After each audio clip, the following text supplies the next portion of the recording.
हर्षिला दीदी. मी कुठे जात आहे? मतदान करायला. तुम्ही तर देणगी आहे ना, घरीच मतदान करायचं.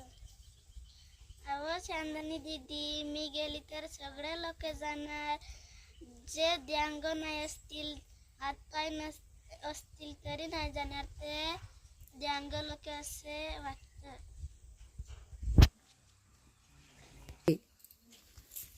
हर्षला ताई, तुम्ही तर खूपच समजदार आहेत. तुमचं स्वागत आहे की तुम्ही एक दिव्यांग मतदार असून सुद्धा तुम्हाला ती सुविधा मिळत होती, तर तुम्ही घेतली नाही.